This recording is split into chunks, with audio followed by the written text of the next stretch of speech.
Blog Talk Radio. Hello, everyone. This is Laurie Smith on Blog Talk Radio. Good evening. It's 9:30 p.m. here, Saturday night, November 17th. Glad to be here and continue talking about the issues of child abuse and prevention of child abuse. So thanks to everybody who's tuned in to all of my shows over the years. I think this is the third year that I've been on Blog Talk Radio. I've done about almost 1,000 shows, and not all on child abuse stuff, but mainly dealing with child abuse and topics surrounding it. So you have to listen to my shows at your own discretion. And young people, my shows are not for younger people. I would suggest 19 and under, really. 18 and under, 19 and under. Have a parent or guardian listen to the show with you if you're underage.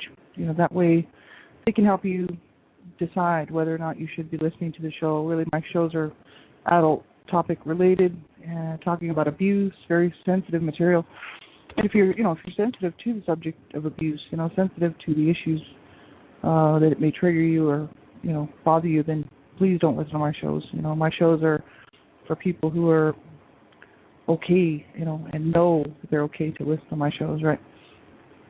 I know a lot of survivors, and I know survivors of abuse, and, for many people, it's a hard thing to listen to, the topic of abuse and the situations of abuse, because it can cause memories to come back, flashbacks, triggering, and whatnot. So, I just ask everybody to listen at your own discretion. And remember that, I'm talking about the serious issues of abuse and not talking about what color I painted my nails today and all that. Like, I'm talking about the reality of what abuse does to people, what it does to children, and then later on in adult life, what can happen as a result of being abused as a child. So, very serious topic that I take very seriously. And, it's not a fun show to listen to. That's why I'm really thankful for everybody who's tuned into my shows. I have a lot of friends who listen to my shows, and a lot of people that I know on Facebook and whatnot that tune into my shows regularly, and other people here on Blog Talk Radio. And I really appreciate it. I went through today listening to some shows from people that follow my shows for the first time, and left a couple messages, and I don't sadly enough, I don't spend enough time listening to other people's shows and fitting that into my schedule, because it's just, I talk about it quite often. I'm really pretty busy most of the time. On the weekends, I have a little bit of time that I can do stuff with, and with my time that I might want to do, just hang out, watch TV or whatever, but I don't even do that. Like, I'm busy studying, working on 2 associate degrees, biblical counseling certification, all kinds of stuff. So, my husband is terminally ill, so, I try to spend time with him too, right? So, sadly enough, I don't have the time that I used to. I actually used to have more time on my hands, and these days I really don't. But, I'm trying to catch up with people, because I know, I appreciate everybody who's tuned into my shows, and I take it very seriously. So thank you very much. And I don't have really the topic for tonight. I just sort of wanted to talk about the issues surrounding child abuse. We know it's happening, and the reason why I decided to do these shows in the first place was just to be one more voice, to be one more voice with everybody else out here who was talking about the issues of child abuse and child abuse prevention, and to get it out in the open where it should be instead of shoved under the carpet.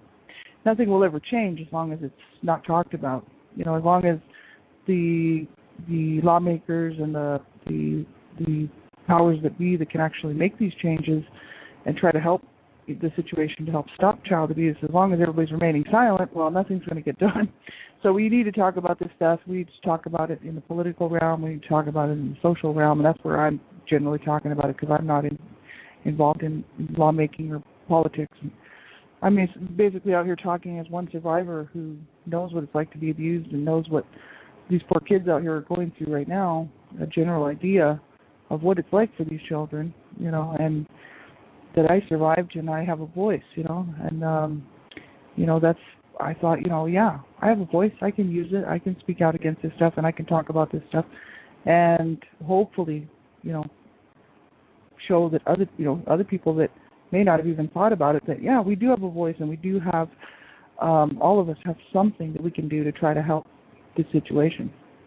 I get stuff in the mail, I get stuff in the through email, regarding child abuse and prevention groups and whatnot that are doing great work with youth on the streets that have been abused or just aged out in foster care and just have no general help, nowhere to go. And I get lots of great info, popping into my inbox all the time, and so that's always there. It's a daily thing for me, to study and look into what's happening out there and what's going on. And I know in Calgary, where I live, there's not a whole lot going on publicly. You never see much about child abuse stuff out here in Calgary. It's a big city. It's not like a metropolis like a New York or anything, but it's a big enough city. We have our issues and problems here just like everybody else, and it's no one wants to talk about it here. It's all shoved under the carpet. And if you want any kind of help, like if you're a survivor, for instance, like myself, of child sexual abuse, if you want to go get counseling, it will cost you money.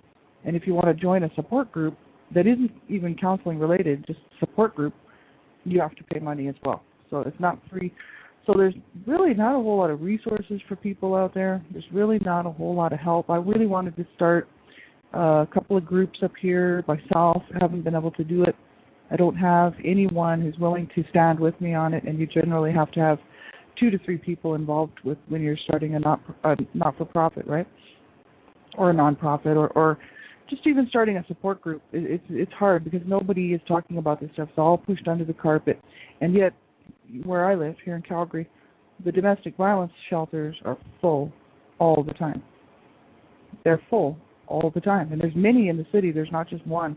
There's many in the city, and they're all full. So what does that tell you? There's children there as well. I mean, obviously, children-related children. Children are, suffering in these homes where there's domestic violence. Even if they're not being abused, they're going to witness the violence. They're going to witness the abuse, and they're going to have to, try to survive that and deal with that.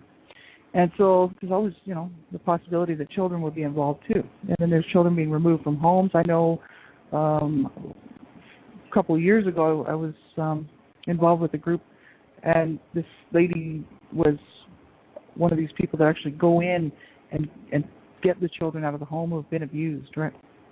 And she had been stabbed and shot. And she was just a small, she looked like a real small, feminine woman, very tiny and not very tall. And she knew judo and karate, and she could take care of herself pretty good.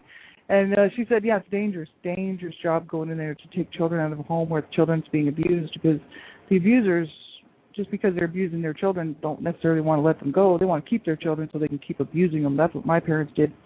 And, that's pretty sad, but that's the reality of it. A lot of times these abusive parents, like my parents, I'll just use mine for example since I know firsthand what that's all about. They didn't want their children. They just didn't want to look like bad parents.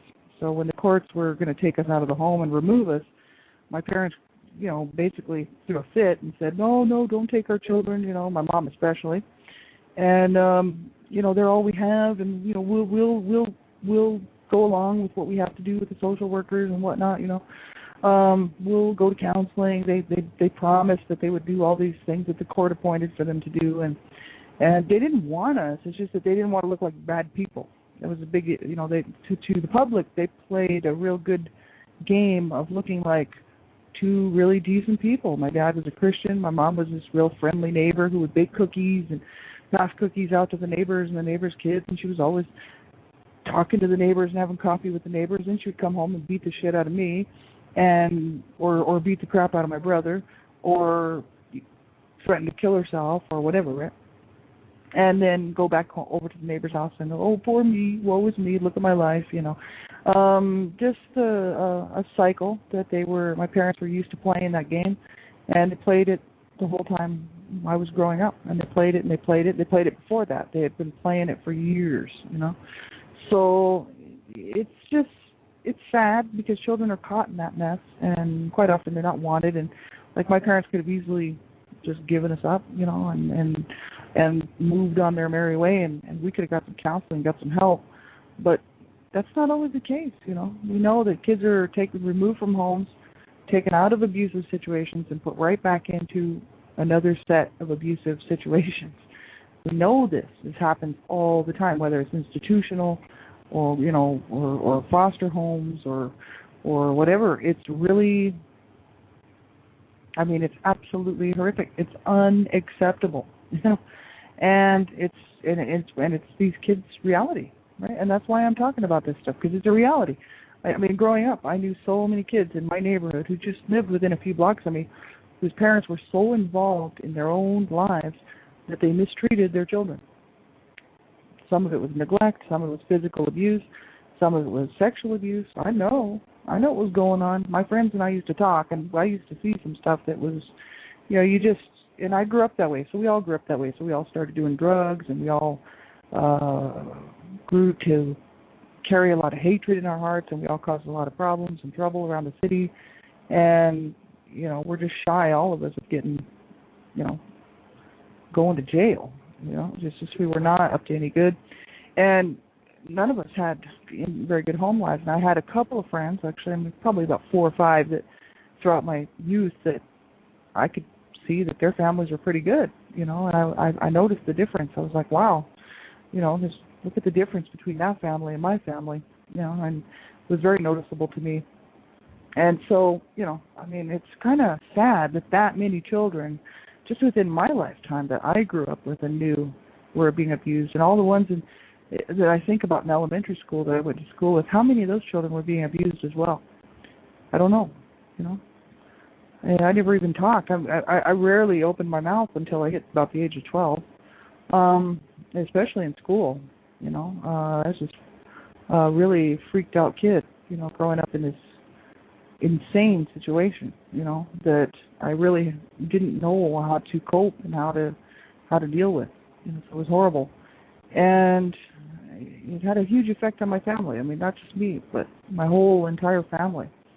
And then the rest of the society of people that loved my parents and just thought my mother was number one, would sit there today and be like, shame on you for telling on your parents. Well, too bad. My parents went to court, brought up on child abuse charges. They were busted. And you can't, it's like, and people like to ignore this stuff. Oh yeah, but look how sweet your mother is. Well, that's because she's not beating on you. That's because she's not clobbering you with a rolling pin. That's because she's not throwing you into a wall. And that's because my dad isn't throwing you into a wall and choking you and beating on you. And that's because, I mean, yeah, they're not doing that to the neighbors. They were just doing that to themselves and each other and their children, right? So people quite often will support abusers, right? Because it's like, oh, well, I like my friend so-and-so. We have a great time at the bar. We love to go. We go to the mountains, have picnics. We like to barbecue in the summertime. Oh, well, so this person mistreats their family and abuses the children. Well, that's their business, Like, people will quite often support abusers, right? Because they have a relationship with the abuser, not with the children. So they don't really care what that abuser is doing to the children. They don't care what's really going on. There were people that knew the situation in my home that did not do anything about it, and they literally knew what was going on. And if they would have been in their right minds, they would have stepped in, and they would have said, look, like, you need to do something because your children are going to pay the price for this. I mean, you guys, your marriage, that's your own deal, but, your children are suffering in this, and look what you're doing to them, right? And look what you're causing them to become. Part of the criminal element of the world, and part of the world that kills themselves and hates life and hates other people and has a really hard time dealing with anything. And this is what so many people will go through, and then labeled kind of as outcasts in the world, because we don't conform quite to what the world says we should conform to, And it's hard, like it's incredibly hard. And you always feel like you're behind the 8 ball and that you really don't fit in and that you really don't belong. And I don't know, I mean, in certain circles I feel quite comfortable, but in other circles not at all, And there's no real way of getting around that. It's the way it is, and it's frustrating. It's incredibly frustrating. But the issue is like, there's no talk about stopping child abuse. It's like it doesn't even exist. And yet children are right now being taken into the Alberta Children's Hospital due to abuse. And a lot of it will be recorded as accident, and it will not be recorded properly as abuse. This is going on right under our noses, man. It's just going on all the time. And it's really pathetic. It's absolutely pathetic that people would do these things to children out of whatever motivation that motivates them to do this.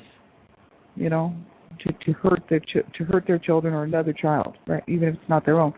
I mean, it's incredibly sad that there are so many sick and twisted people out there, but it's true.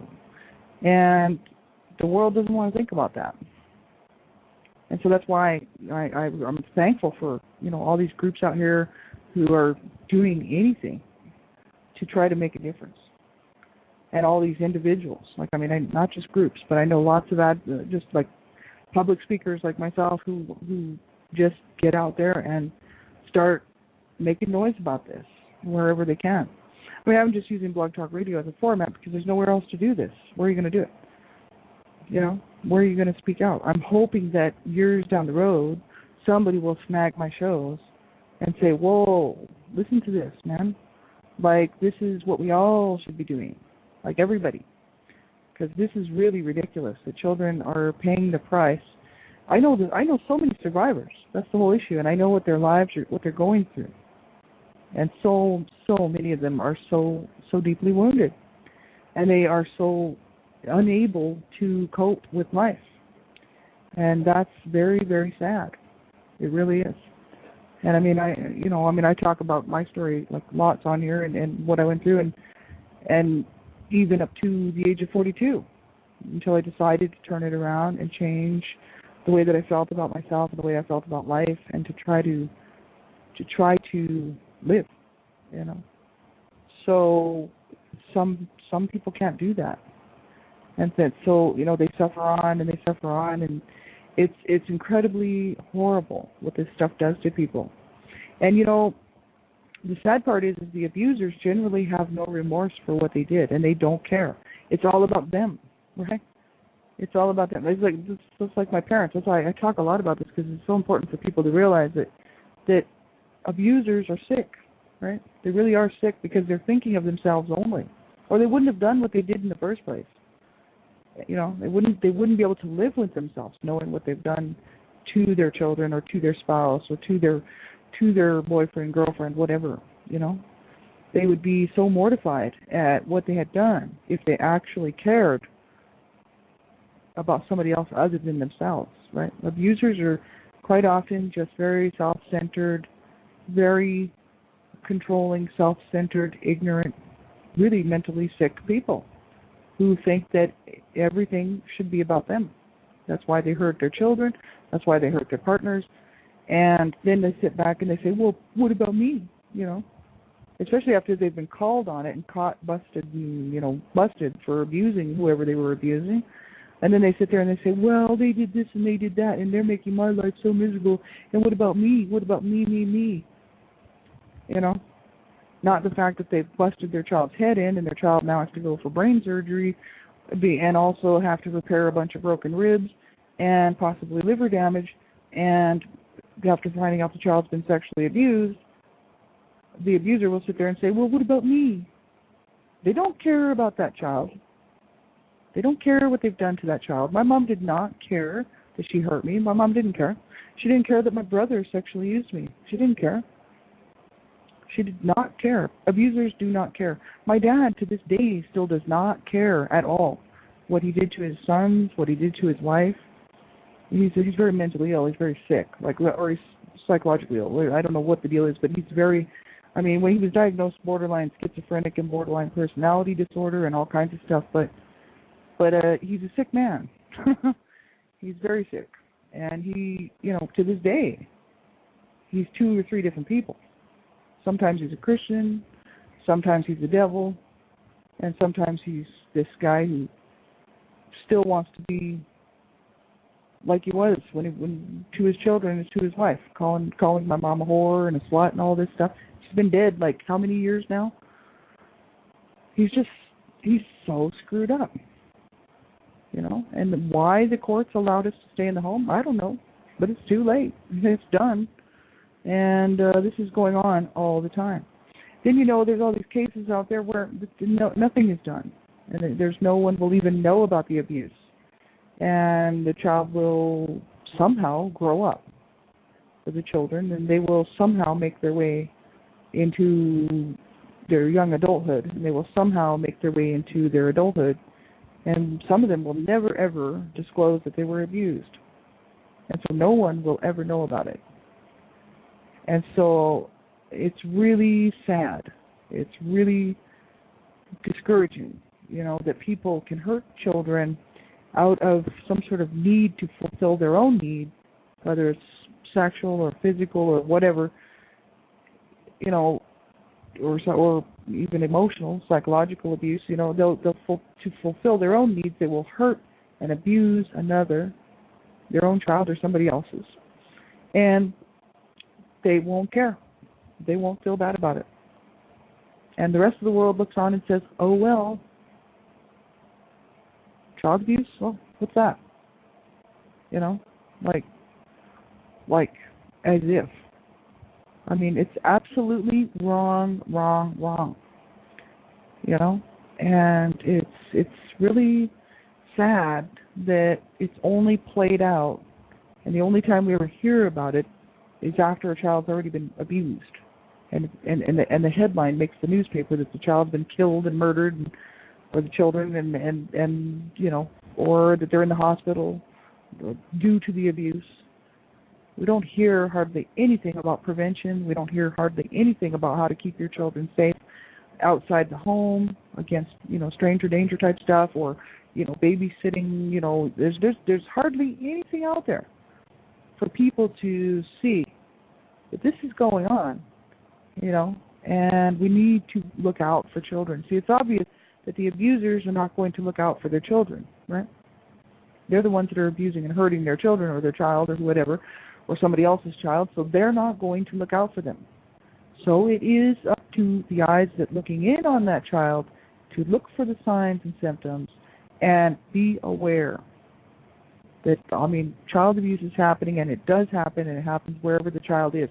So where's the child? The child's either at home, the child's at school, the child's at daycare, the child's at a parent's or a relative, or maybe grandparents or whatever. The child's maybe at after-school activities. The child may be at a friend's house. The child may be on the street running around. The child could be in a store with you and still be assaulted sexually. You have to be on the lookout and protecting your children, right?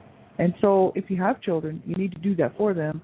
And if you're somebody out there who knows a child's being abused, you need to do the right thing and call the cops and it's a criminal offense. It's a criminal offense. It's a crime to abuse a child. It's a crime. So don't report it to social services first. Report it to the cops as a crime. Child abuse is a crime. It needs to be reported to the police and also social services. Because no one around that child, if they're being abused or they're cohorting or contriving with the abuser, is going to give that child any help. That's why children are ending up dead.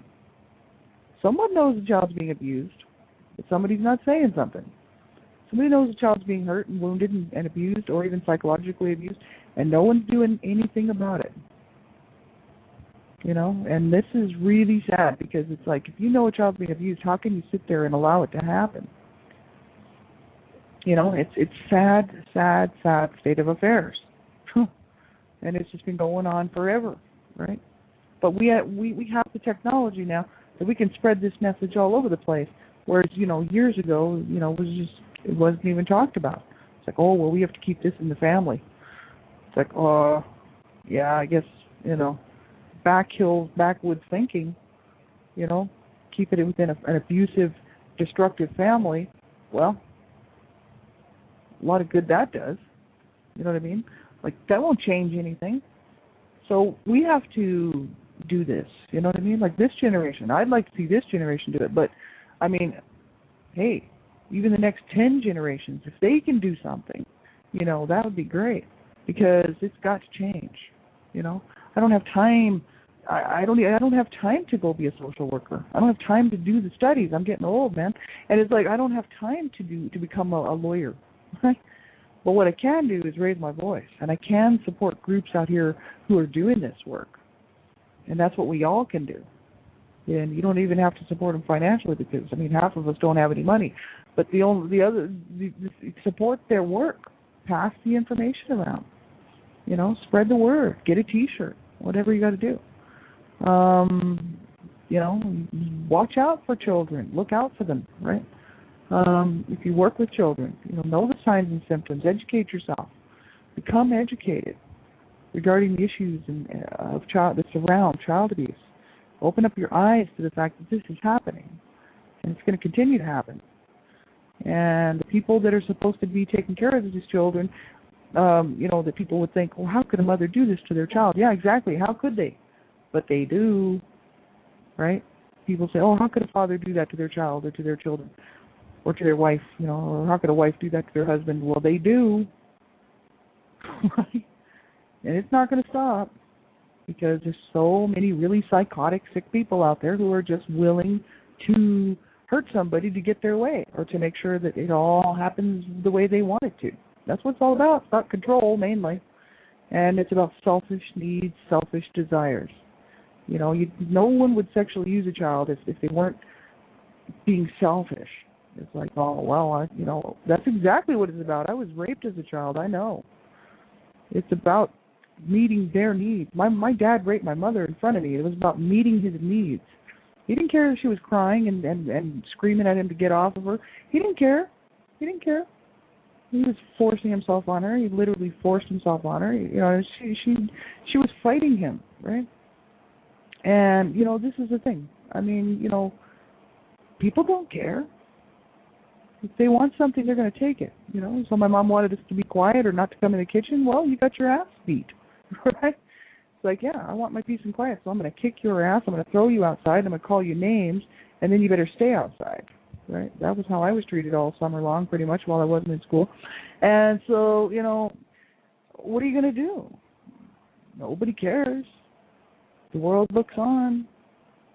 Neighbors don't care. Other family members don't care who could help, but don't. Nobody wants to get involved with that. Oh no, because we really like your parents. Yeah, they make nice salads for the barbecue, and they're fun to play. Like to play cards. Yeah, sure. They're not beating the crap out of you and calling you names and spitting in your face and throwing you around the house. Yeah, that's why you like them. If they were doing that to you, you wouldn't like them very much. Right? So don't support and back an abuser. Do the right thing on behalf of the child, on behalf of the children. Don't support abusers. Get the child some help, because this is absolutely unacceptable. It's not right, never was right, never will be right. Child abuse is wrong, wrong, wrong. And we all have a duty to these children out here today and tomorrow and the next generation and the next generation to change this. And I pray and I hope and pray that it's this generation that finally does it. Enough young people with enough critical thinking sit down and figure it out. That's what it's going to take. And, it's got to be a fresh look at how we can do this, right? And because what's in place right now is obviously not working, right? That's the whole issue.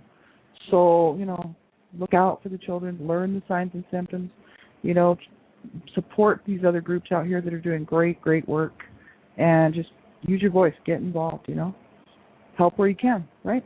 Have a great night, everybody. Take real good care. Bye-bye.